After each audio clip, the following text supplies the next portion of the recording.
Hello, everyone, and welcome. Or welcome back to the Wizarding World Legacy Podcast, where we discuss the magic of the Wizarding World's past, present, and future.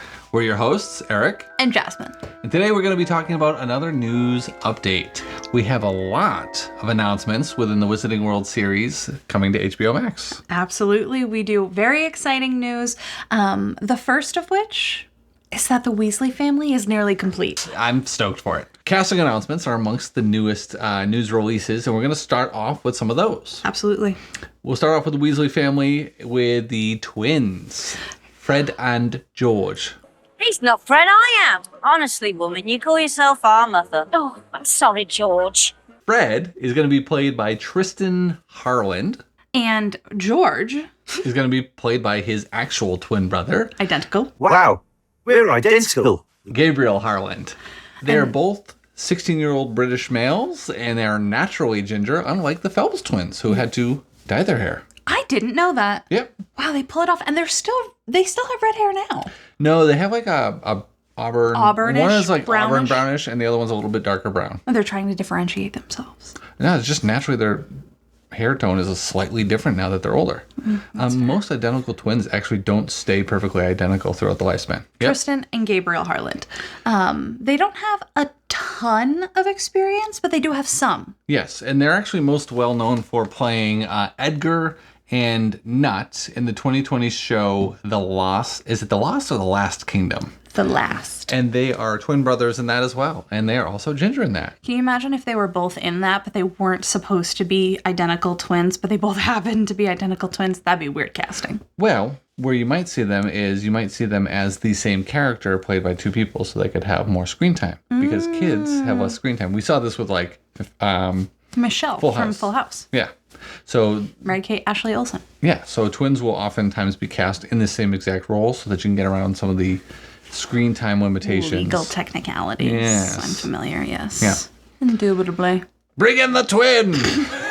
Switch it out. I want the other one. I'm actually pretty excited based on the appearance of these guys. Obviously, we're going to have some photos on screens. But they look the part of the twins. The one thing that's always tough, and this was one of the complaints about the movie series, was that, Ron was described as tall and gangly and all that, whereas the twins are supposed to be shorter, a little bit stockier. It was kind of inverted in the TV show. Very much so. And Ron wasn't short and stocky, but he was definitely shorter than the twins who were tall and gangly. And he was pretty stocky. Yeah, he had a bigger build. The book described him obviously as like the shorter and stockier for the twins. These guys look thin. Yeah. And kind of lanky, but they don't necessarily look tall. No, they look thin and lanky-ish. Like, to me, their physiques give pretty, normal or average. Alistair Stout, who's playing our Ronald Weasley, who we've already talked about, he does have a little bit of a shorter, stockier build, but it's kind of congruent with his age, I would say. Right.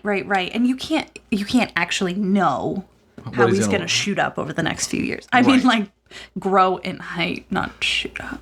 Oh, yeah. We did have that problem in the original series with some of the actors. Right, and we're not going for that this time. Right. So these two are already 16-year-olds. They've already gone through many of their growth spurts as young men, and so Alistair Stout has plenty of time to grow and supersede their heights. Very much so. So it'll be interesting to see how that pans out and whether or not it's closer to the original descriptions. But they're not the only Weasleys, so we'll move on to another Weasley. Oh, Ginny! No, we're not going to go let's get the boys out of the way first. Oh, Percy. Percy. I'm just We do have excited Ginny. about Percy all of the time, every moment of every day. Well, this could be an opportunity to make Percy a little bit more involved in the storyline. He's always somebody that you kind of don't like all that much. Yeah. Even if he's true to the books. But Rory Spooner, it's not Rory. Spooner. It's apparently Rory. Spooner is a British actor. I'd have to look into what his age is. I don't know offhand. But So his age is actually unknown. Well, it's not unknown, but it's unlisted. Literally, no one knows his age. They found him. No. All the legal contracts he signed, nobody knows his age. Exactly. That would be such a red flag. No, it's not published. Fair enough. So he actually has some screen credits, and he's got a lot of acting credits for theater. As many of our cast does. Yeah, and that's like a common theme amongst British actors where you will have stage acting experience. And it's kind of like a rite of passage. If you're going to work in film or commercial TV or whatever, you're going to have some theater credits behind you. Yeah, that's fair. Obviously, some of the really, really young actors, not necessarily the case yet, but even most of them do. Yet. Yeah, even most of them do, whether it's in like smaller productions or whatever. His bigger, I guess, theater productions that he's known for was he was in Equus, he was in War of the Worlds, and he's been in numerous others. But that's where like he was felt to be like his performance on stage is what was felt to be a good representation of Percy. His presence on stage and his like seriousness. I don't know, his hoity-toity. I happen to be a school prefect. But he also has a starring role in a movie called Syncopation. It was a short film that was done in 2024, and he was like the lead starring role in it. So that's pretty cool. Yeah, that's a thing. He's done a thing.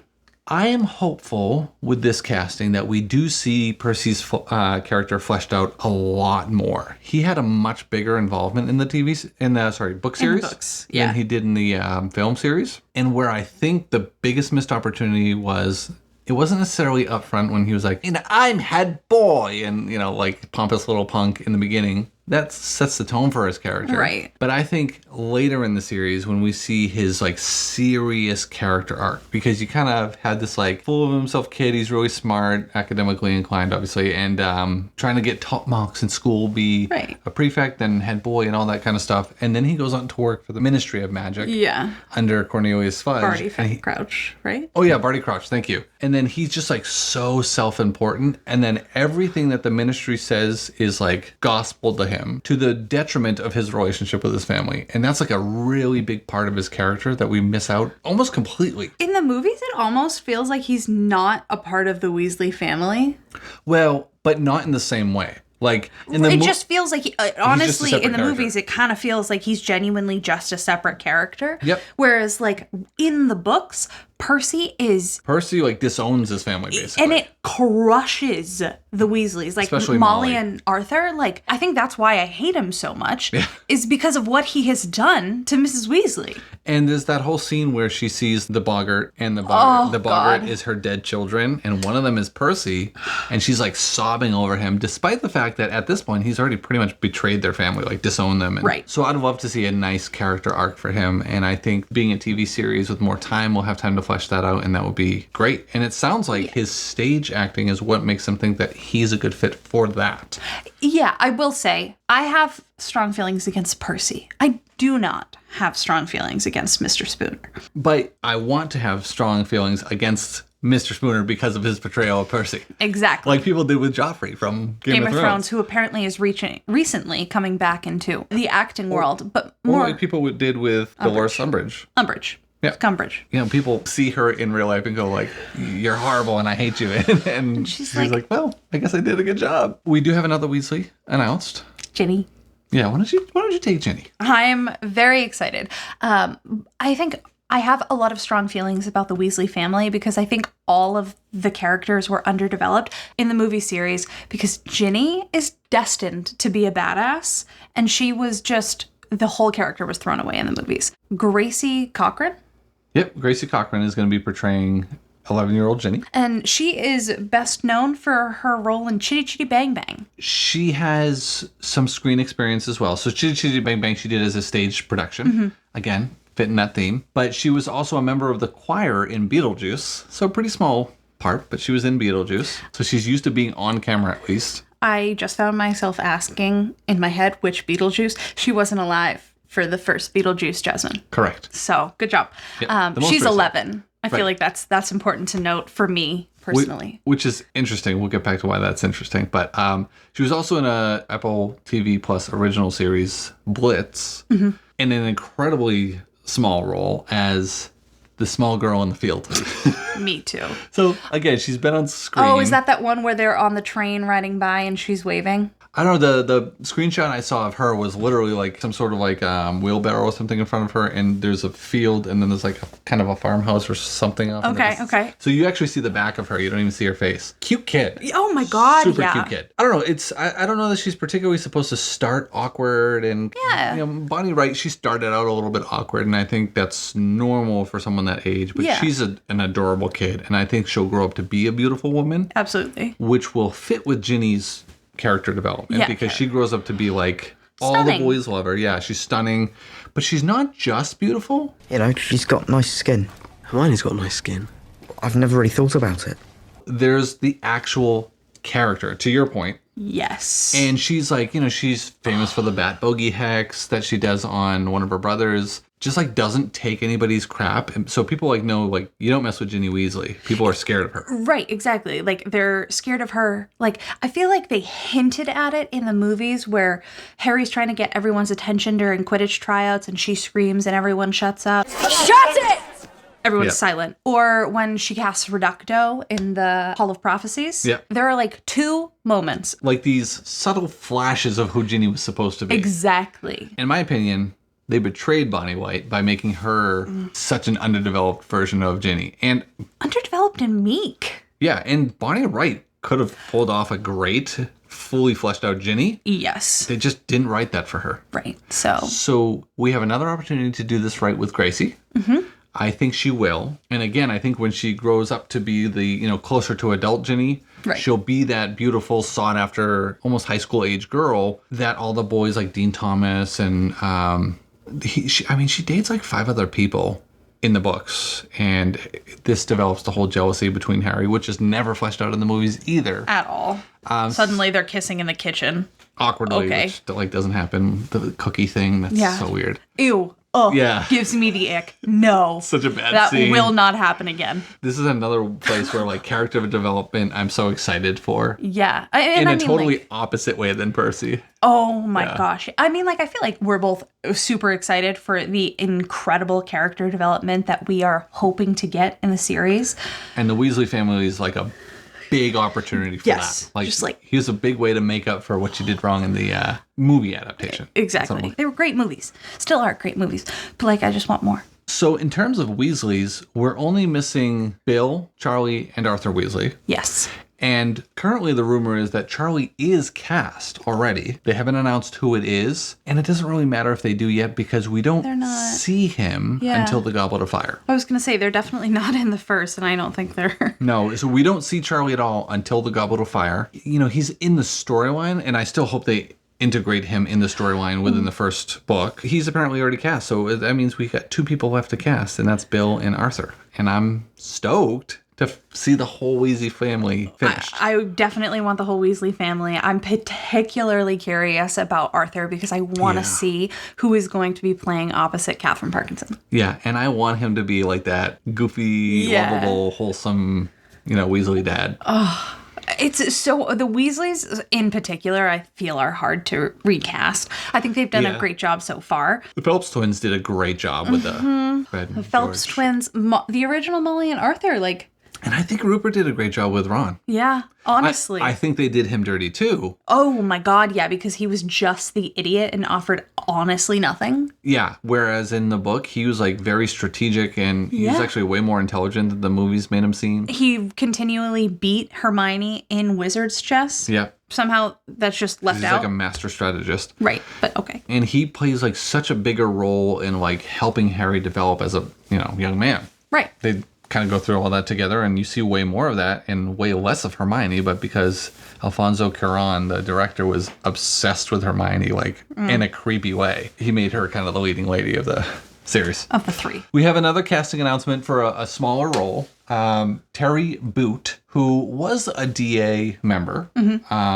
He was also featured in some of the video games, interestingly. Really? He was in the video games talking to Harry and some of the ones that go in chronological orders where they're book-based. Wow. So Terry Boot was in that, but not in the movies. There was somebody cast for Terry Boot in the movies, and he was seen in the background, but you never hear about Terry Boot. He's a little bit of a kind of minor character in the books anyways, but apparently he's going to be played by Aaron Zhu. Aaron Zhu is a British actor, but he's from an ethnological standpoint, he's Asian. I don't know that Terry Boot's character is that well described in the books where it matters what his ethnicity is. Right. As long as he's, British in terms of his place of residence and what his accent would be, that's fine. I don't personally remember Terry Boot from the books. Do you know if he's mentioned beyond being a part of DA? You hear him as one of the announced characters during the sorting for the books because he's the same year as Harry. Right. He's mentioned literally from the beginning, and he's mentioned in Gotcha. most So of the he's books. very much Lavender Brown up to.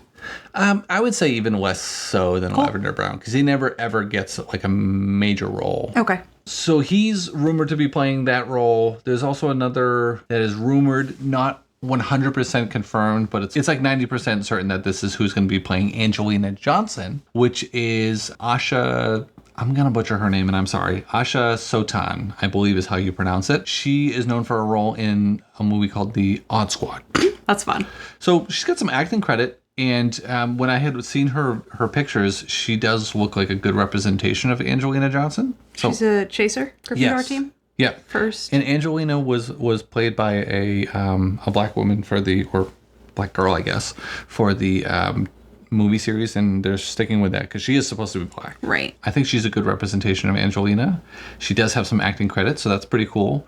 And she's older than Harry's year, so... I was going to say, I can't remember what year she is. I know she's there up until his 5th year. She's in Fred and George's grade. Yep. Yeah. I think she'll be a good fit for the role. I don't know much about her. I never saw The Odd Squad. I've heard of it, though. Yeah, I've never seen it, so I can't comment on her acting, quality, but... No. That matures over time anyways, and this is a 10-year series, so plenty so of much time opportunity. To mature. We've also got some news about existing cast. Arabella Stanton, who is playing our young Hermione Granger, can also be seen, or better yet, heard voicing young Hermione in the upcoming Audible series of Harry Potter. So Audible is re-releasing the Harry Potter audiobooks. This is going to be, I don't remember what the actual style of audiobook is called, but it's like that. Theatrical? Yeah, there's a specific name for it. It's not specifically called the theatrical edition, but there's an edition where it's like the immersive edition. Right.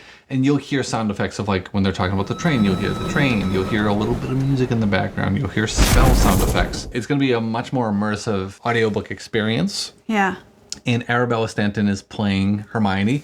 We're obviously going to include some clips of her voicing Hermione, and my God, she does a great job. She's so cute. She's adorable. I think her voice is like perfect for what I would hear as Hermione in my head. Mm-hmm. Honestly, she's incredible. She does the whole like... It's Wingardium Leviosa. Make the gar nice and long. And just the way she speaks, especially for someone so young. She's very articulate. She's so articulate. Yeah. And she just sounds incredibly intelligent. And obviously, she has the... I think I talk quite like Hermione. She's so cute. I'm so excited. I'm excited too. I know some people were like, well, she's of like mixed ethnicity. I don't care. No. She's adorable. She's got tan skin. Who cares? And she's got hair that has the potential to be as poofy as Hermione's is supposed to be. And right now, if you watch her interviews, she's got her adult front teeth in. Yes. And they're kind of oversized, which is like perfect because Hermione's supposed to have these big front teeth. Yeah, she's supposed to have giant buck teeth, and she's supposed to have crazy big hair. I've not been a fan to this point of the like immersive audiobook experience. Yeah. But I think for the Harry Potter series, I will be. The only tough part is they're like $33 a book.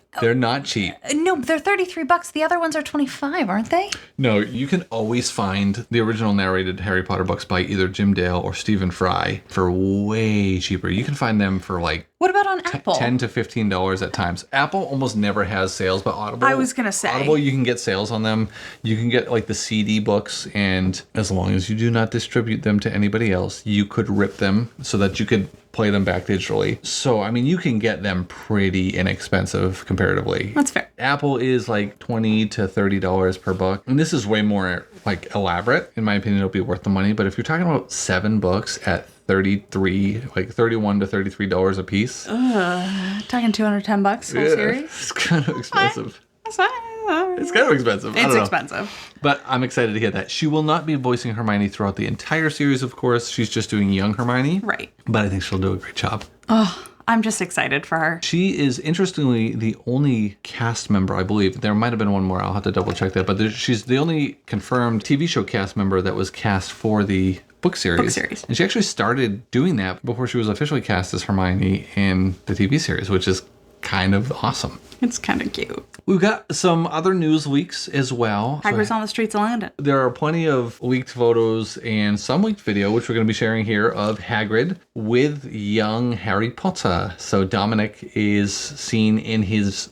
90s garb. Yep. Oh. Very 90s. The like kind of, it's not a bomber jacket, but it's not like that tritone or duotone jacket with the big baggy jeans. They have the baggy jeans and they're all frayed at the bottom like he's been walking on them for ages. Which was like 2 weeks with those jeans. They were frayed already. One thing that I noticed in some of the photos that have been leaked of him in his Hogwarts robes, his hair is That's like what I was gonna oddly talk volumized. Yeah. And I He's was got like, this weird poof to his hair. yeah. And in the leaked set photos when he's with Hagrid, no, they look good. Yeah, he looks great. Totally normal. So I think they overdid him, kind of like overdressed him for the photos. Yeah. Because those were like stage photos. Right, exactly. They were intentionally taken. He's going to be hopefully portrayed a little bit more normally for the TV series. He's not going to have like that. Right. I hope. So it was oddly reassuring. Hagrid has been met with some mixed feedback. To kind of talk about how they're pulling off Hagrid, because obviously we've mentioned Nick Frost is only 5'7". He is certainly not a giant of a man. My height. Although his personality is pretty big, so that's good. Absolutely.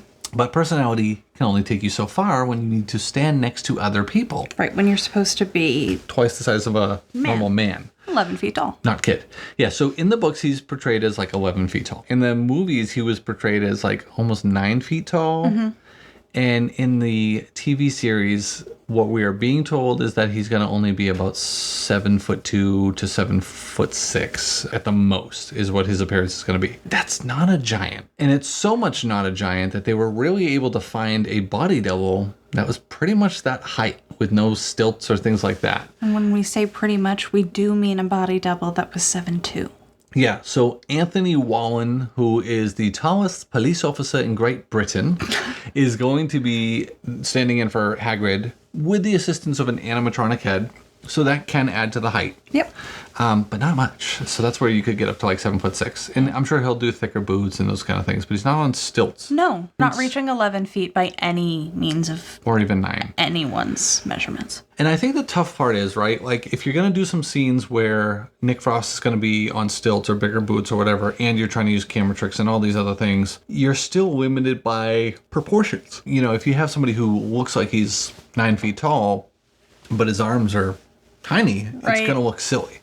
So that's one of the limitations of casting somebody who's so, you know, relative to Hagrid's real size, short Right. for your main actor. So we knew there was going to be some challenges with that. I'm just hopeful that they can really, really make it work with camera tricks and with using his body double.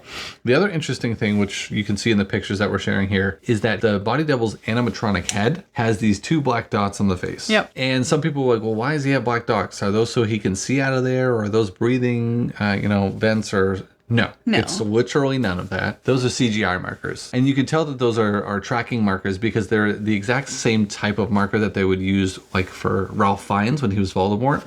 They'd have him through the bridge of his nose and on the cheeks and parts of his temples so that they could digitally remove his nose in post, but still get the organic movement of the tissues as he's making different faces. So you want the skin above the lips to pull naturally. You want the skin of the eyebrows to pull naturally, despite there not being a nose there. So they have to track the actual movements of the skin, and they do that with these little tracking markers. So they've got that on the animatronic face. That way he can move around. They can get a sense of depth and movement. The animatronic face is actually much more convincing for Nick Frost's face than the original was. Granted, we're talking about decades later. But it's pretty good. Yeah. I think with the digital enhancement they're going to do with it and how far technology CG enhancement has come. Oh my God, it's like leaps and bounds. I've seen the photos and I didn't know there was a head on him. Eric, look closer. I did. There's just this like lifeless quality to an animatronic head that I thought it looked weird, but Yeah. I wasn't Yeah. like, oh. the lifeless quality is what you ascribe that weirdness to. That's fair. Exactly. I do think he's going to do a good job, Nick Frost. I do think everything will probably turn out quite well. I mean, they've already invested like over $1 billion in this series. They want this to do well. They need this to do well. I mean, they're building a fully functional school on set as part of like the Privet Drive set and everything else to make sure that this will work for the next 10 years. We also get a sneak peek at his pink umbrella, and it's in a little coat pocket. So I like that they're gonna, from the very beginning, include those little bits. He's probably gonna be seen using that as a wand, tapping the bricks to open up Diagon Alley. You better see it. Hopefully we're gonna see him propelling the boat from the hut on the rock. Yes. And we get to see some of the areas of London that they're gonna be going through, including the Leaky Cauldron. Yes. So the official location for the Leaky Cauldron is not an ophthalmologist office. No. Or optometrist office. I thought it was a dentist office. It's one of the two. I can never remember. Maybe I'll include the picture of the place Yes, from when I saw it in London here. Perfect. But it's not going to be that. It's actually going to be a bar. And it's a bar called the Blue Maid in London. I think I've actually been by it. I haven't been in it, but I think I've been by it when we've been in the UK. What are you doing this weekend? Should we go? I know, right? We're just gonna go. And it's a pretty cool looking bar. They're definitely going to have to do some set dressing to make it look wizardy. There's going to be like 2 looks to it externally. There's going to be one look that's like the Muggle look, where they don't see an open bar there. It looks like closed down or whatever. And there'll be another one that's like what Harry and Hagrid see, which would be awesome, because this is one of the things we talked about, the whole like show, don't tell. Yeah. When Harry's looking up and recognizes that it's there because it's pointed out to him by Hagrid, it's very noticeable. But prior to that, it's not, and he sees the Muggles not seeing it. So that'll be cool to see them do that if that's in fact how they portray it. So do you think that the producers casually went around to a bunch of bars and were like, no, this is Leaky Cauldron? Or were they like, hey, any bars out there? No, so I think what they would have done is they would have had a list of places that would have fit the aesthetic of what they wanted for a 90s bar in London. Like they're going to want it to look like a place that existed in London in the 90s. That's a fair point. So somewhere that's probably was there literally in the 90s. And the Blue Maid was. I don't know if it was called the Blue Maid back then, but it was, that bar was there. They're going to want it to have a certain aesthetic to build off of, especially the external look to it. Yeah. So something that can make it like probably easy for people to just kind of walk by, but at the same time, an obvious place for wizards to go. It's a cool looking pub. I'd grab a pint there. Yeah, we'll just go. And then the new Hogwarts Express has also been spotted. Yes. It looked like they were towing it into where they're going to be filming it in Leavesden. So like they had it on the back of like a flatbed truck, which is like, it's kind of weird to think of a locomotive on the back of a truck. That's a fair point. But if I was on my way to work and I drove by that, I'd freak out. If I was on my way to work and because the picture that we have of it, it's like pulled over off to like off the road. If that were me, I'd have been like Pulling right over. Pulling over, grabbing a little selfie with it. I'll be late. Maybe get on it somehow. Oh, absolutely. Like, yeah, I'm not going to get myself arrested or anything, but I'd come pretty close. Yeah, I'd be asked to leave sternly. Yes. So yeah, that's been spotted. It looks pretty cool. It might be the angle that it's on the flatbed on, but it looks a little small and kind of awkward, like they're not finished working on it yet, which they're probably not. The coloring is like perfect, and yeah, I'm excited for that too. I'm like not fully ready for a new train. I don't know why I'm ready for a new cast, I don't know the train. I don't know how different it'll be though. I imagine it's going to have to be relatively similar because there was already some pretty good illustrations of the train to work from. That's very fair. And how much different can you make a train? It's a train. So some of the other things that we heard about the release schedule and episode quantity per season, we had previously talked about there being 6 episodes probably for the first 1 or 2 seasons, 8 episodes for the subsequent seasons. Really, really disappointed with that. Yep. There is a cinematographer apparently from Brazil who's involved in the filming of this, who has said, no, like for sure, it's going to be 8 episodes for at least season 1 and 2, which implies that there's going to be more for subsequent seasons. Implies because, HBO exists. You saw what happened with Game of Thrones. We did. I'm not going to let it go. To draw a comparison, you've got shows like Outlander on Stars. You've got shows like Game of Thrones, which had significantly longer seasons. Now, I will give them the fact that the books were much, much longer. However, you're talking about 16 episodes for the first season of Outlander.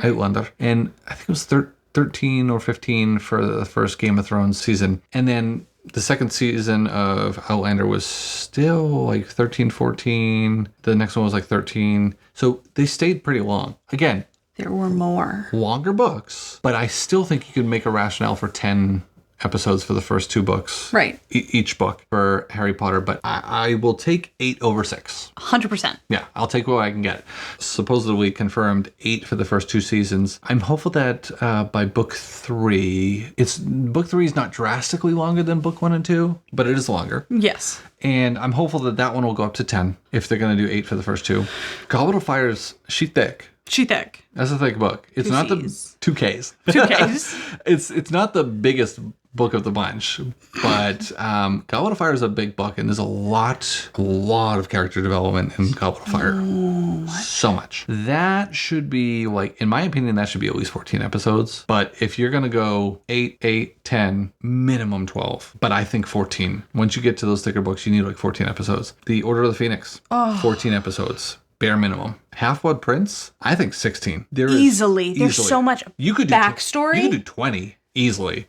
But 16. You could have a season just on the backstory. Those could even be split seasons if they had to, but like there is so much background information. And to be honest, what I don't want them to do is I don't want them to dribble that background information into the other seasons because of how we learn that information in the books. I need it to stay. I was going to say, it's supposed to be that you read along and you follow Harry's experience of not knowing any of this, learning it step by step, and then it hits you in the face, book 7. Yeah. Book 6 and 7, where everything starts to make sense. I honestly feel like it's kind of what makes Harry Potter Harry Potter. This is something that really bothered me. That was one of my favorite, that I think was my favorite book, Half-Blood Prince. So many missed opportunities. They could have split that one into freaking 4 movies, but 2 movies like they did with the last one.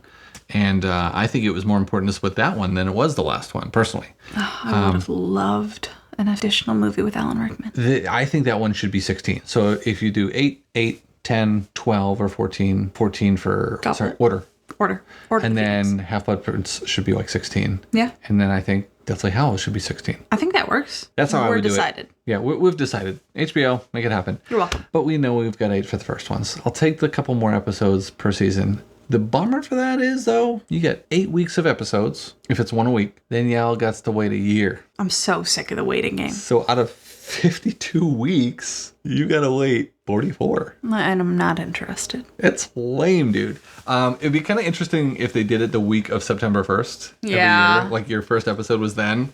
And then it was... back to school season. Yeah.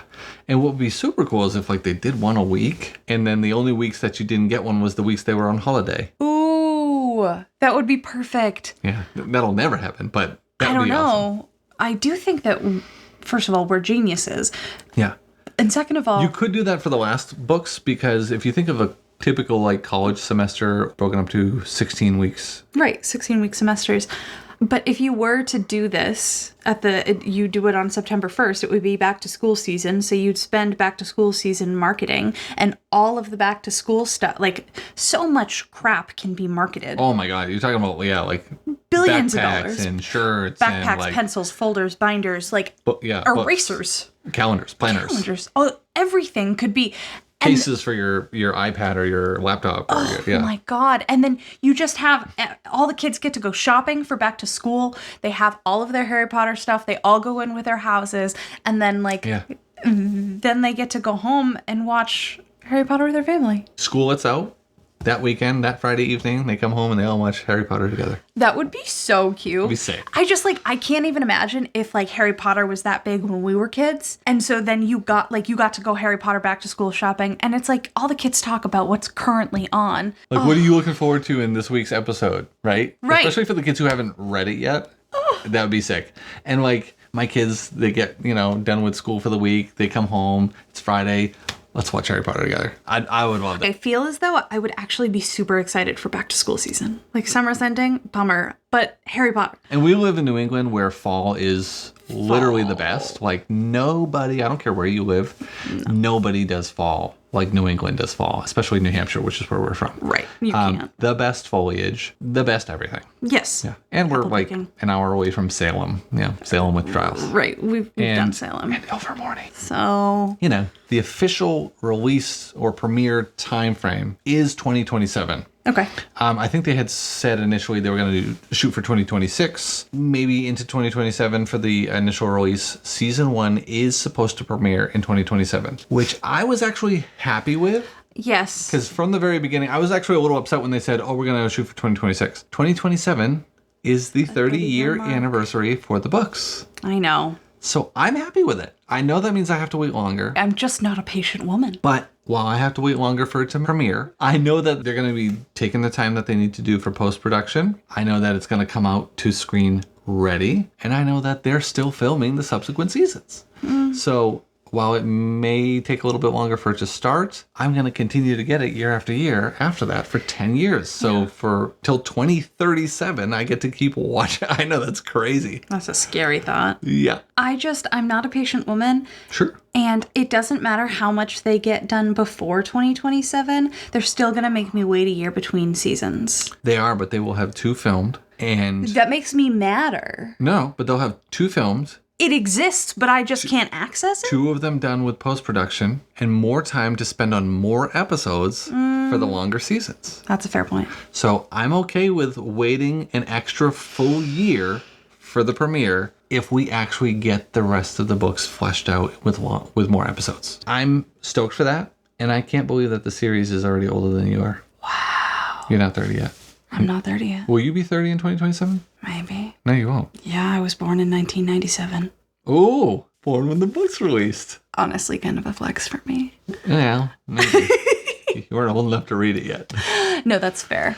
We had one more bit of news. He's back. He's back, but we don't know who he is. He who shall not be named? Will not be named. Who will not be named? He who will not be named Who is he who will not be named? is cast, but they will not name he who must not be named. So they are very intentionally not letting us know who Voldemort is going to be. And we may not be told who he is until we see him on screen.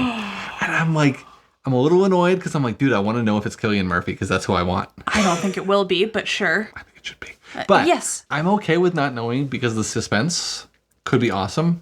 And if they make him really book accurate, he's supposed to be terrifying in the book. Like, they're gonna have to use a lot of prosthetics and stuff like that to the point where you may not know who the actor is anyways. He might be unrecognizable, and I want him to look freaking terrifying. Some of the original, I'll put up some pictures of the original sculpt that they had used. I was gonna say that was horrifying so, like, on the when- back of his head. When he was on the back of Quirrell's head, and he was supposed to be like kind of terrifying looking anyways. I'm down for that. I know it's hard. You have to like find the balance between like, I want the show to be kid friendly, but also I can't have them going home crying. Nah, they can. Because I won't. No, that's actually really well put. The other thing is, even though he's in the first movie, we won't necessarily see him as him in the first movie. So think of like the ghostly visage of him when he's like the mist kind of form. Just the cloaker. And think of him as like on back of the Quirrell's head. He was represented looking completely different to how Ralph Fiennes ended up looking. If I had implanted my soul on the back of someone's skull, I feel like I might look a little bit different after I was brought back in a cauldron. And even then, like, it's not his body. They had to magically remake a new body. They made a new body. Yeah, I hope he looks terrifying. As long as it's totally awesome, like the reveal is awesome, I'm okay with not knowing for now. Yeah, but don't just like keep it a secret and then be like, okay, here he is. Yeah, and I think it's funny that he who must not be named is he who will not be named until we see him. The suspense is Avada Kedavering me a little bit. It's just brutal, but I'm excited. It is hyping it up more for me. So I think we've got a lot of news releases, a bunch of new characters, which is great. Too many Weasleys. A bunch of new sneak peeks at the sets, at the actors, at some of the things that we're going to see, like the Hogwarts Express. I'm pretty stoked. I mean, we still have a lot to see and to learn about the series, and a lot more roles still need to be cast. Again, we don't even have Arthur Weasley. So there's still a lot to come. We've tried to maintain this sort of like hopefully optimistic or optimistically like hopeful for the series to be done well. Yes. There have been some steps we would not have taken ourselves. Yep, but I'm hopeful that these kind of things that we're seeing now are going to make up for that. Again, the Hagrid thing has been met with very mixed feelings. Nick Frost will do a great job representing the role, and there was another interview with him recently where he's like, I'm just so excited to be playing Hagrid, and he's very seemingly grateful for this part, and that's awesome because somebody who's really like that excited just to be that character is going to do a good job. Like, they're going to try to put their best into it. I'm stoked for that. We're going to see some challenging, stuff in terms of like making him look the part, but I do think he'll portray the character well. He'll do it justice. Yeah, I think Nick Frost's portrayal will do it justice. I think what I'm going to have a hard time with is if we get as in-depth as the books get, where you see Hagrid go parlay with the giants. Yeah, they're going to need to make them smaller. Right, the giants will have to be smaller because Hagrid's supposed to be half giant. Well, and Madame Maxine, like, what are they going to do for her? Right. She was already significantly taller than Robbie Coltrane. Right. How are we casting that? I mean, that's going to have a lot of foresight. Cautiously optimistic. But I think they'll do a good job. And I think the casting thus far has been really reassuring. You've a couple hiccups here and there, but I think it's really reassuring. They're sticking to that 90s vibe hard. Yes, and I love that. Yeah, it's great. Even like, was another thing with some of the set releases, you see all these posters on like the light posts. They have Nirvana concert tickets. So Nirvana had a UK tour in 1991, and they had the posters that people would have like stuck up onto the light. Oh, I love that attention to detail. Even those, and you don't even like, obviously we haven't seen what's going to be shown on camera yet, but I suspect you won't really be able to make them out completely, but there are leaked photos of the actual sets, and they're there. Like, they look like the posters people would have put up, the flyers people would have put up. It's awesome. Excited. Yeah, I'm pretty stoked. I'm excited. That's all we have for news releases today. We are still getting out some of our other episodes. Yeah, we're working through a few different things. As news comes out, we want to make sure that we get it out to you guys. Also, taking a look through the books and seeing if we can pinpoint some of those missing, magical moments. Yeah, because we have another series that by the time this goes should already be live. So check out that podcast series, Missing Magical Moments, here on the Wizarding World Legacy Podcast. And give us your opinions on that, but give us all your opinions. Every single one. On everything that we talked about here. Arabella Stanton playing Hermione in both the Audible series and the TV show. The Weasleys. The other Weasleys. The fact that we know Voldemort is lingering there in the abyss, but we don't know who it is. Is that something that bothers you? Who, if you have it in mind, would you cast for Arthur Weasley? Because he's not announced yet. And what do you think about the other leaked announcements? So Angelina Johnson and Terry Boot, and what do you think of the set photos? Does Hagrid live up to your expectations in terms of his visual look? Or does he just look like a bit of a Muggle tramp? Because that's what some people will think about him. Just let us know in the comments. Like this video, subscribe if you'd like to stay as up to date as we stay. And hit that bell so you don't miss another magical moment. And until next time, keep your wand at the ready. And stay magical. Finite.